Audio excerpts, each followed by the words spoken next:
కూడా వాక్యానుసారముగా మనం నడవకుండా ఈ లోక సంబంధమైన కోరికలు పనులన్నీ కూడా మనలను అణిచివేస్తాయి.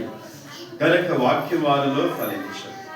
త్రోవ ప్రక్కన పడిన వారు ఎవరు అనగా వాక్యమును వింటారు గాని, చూడండి ఎవరైనా వస్తుంటే ఏం చేస్తారు?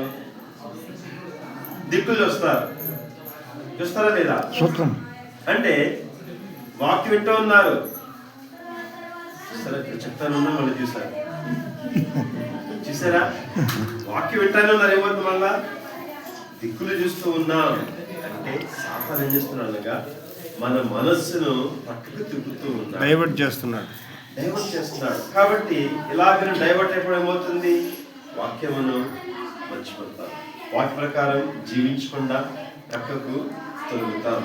అలాగే ఇంత ఇక్కడ చేరి ప్రార్థన చేయించుకొని పాటలు పాడి బయటకు వెళ్ళాక గొడవ పడితే, తిట్టుకుంటే, గుద్దులాడుకుంటే ఉపయోగం ఏముంది? చూసారా?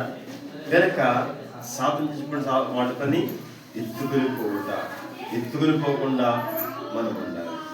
ఎత్తుకుని పోకుండా అంటే త్రోవ ప్రక్కన పడిన విత్తనాలను ఎత్తుకొని పోతాడు కానీ మంచి నేలలో పడిన విత్తనాలు మాత్రం వాడు ఎత్తుకొని లేడు అని గనుక త్రోవ పక్కన అనగా వాడికి మనం అవకాశం ఇవ్వకూడదు. తర్వాతగా చూసినప్పుడు రాతి నేలను పడిన విత్తనములు. రాతి నేల అంటే మట్టి ఉంటుందా? ఉండదు, తక్కువ ఉంటుంది. రాళ్ళన్నీ కూడా ఉంటే రాయి అనగా కఠినపరచబడిన హృదయం, కఠినమైన మనస్సు కలిగిన వారమై ఉంటే వాక్యం విన్నా గాని వాక్యము ఫలించాలి.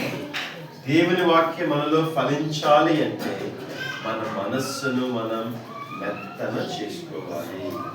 ఇశ్రాయేలీయులు ఐగుప్తు దేశంలో ఉన్నప్పుడు ఫరో రాజు ఉన్నాడు, యెహోవా ఎవరు? నేను మిమ్మల్ని పోనీయను అంటూ పట్టుబట్టాడు. తన మనస్సును కఠినం చేసుకున్నాడు. కఠినం బట్టి దేవుడు ఇంకా కఠినం చేశాడు. అయినా కఠినం వినలా. ఒక పక్కన దేశమంతా పాడైపోయింది, అన్ని పాడైపోయినాయి, చెట్లు పాడైపోయినాయి, పొలాలు పాడైపోయినాయి, పశువులు పాడైపోయినాయి, ప్రజలు పాడైపోయారు, రోగాలు వచ్చినాయి, ఎంతోమంది చనిపోయారు. అయినా కానీ తన మనస్సును మాత్రం మార్చుకోలేదు, మనసు మాత్రం మెత్తన చేసుకోలేదు. అలాంటి వారు సడన్ గా నశించుకోలేదు. కనుక దేవుని వాక్యం మనలో ఫలించాలి అంటే మనకేం కావాలి? మెత్తని హృదయం. అంటే ఏంటి? మెత్తని హృదయం అంటే ఏంటి?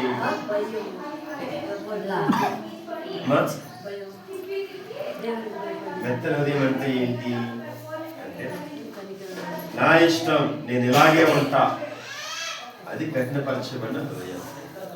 నేను ఇలాగే చేస్తా, ఎవరి మాట విన్నో, అది కఠినపరచబడిన హృదయం.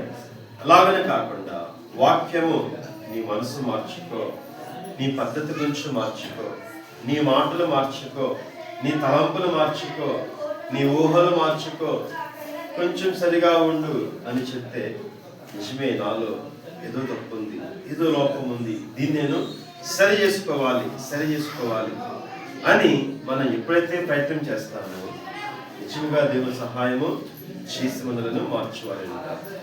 మన హృదయం ఇంకా మెత్తనబడుతుంది. దేవుని వాక్యములకు మనం విధేయత చూపువారమై ఉంటాం. విధేయత చూపకపోతే మనసు కఠినమైపోతుంది. అదే రాతి నేల పడిన విత్తనాలు ఇలాంటి ఫలిస్తాయా? తర్వాతగా చూసినప్పుడు మంచి నేలను పడిన విత్తనములు. మంచి నేల అంటే ఏంటి? మంచి నేల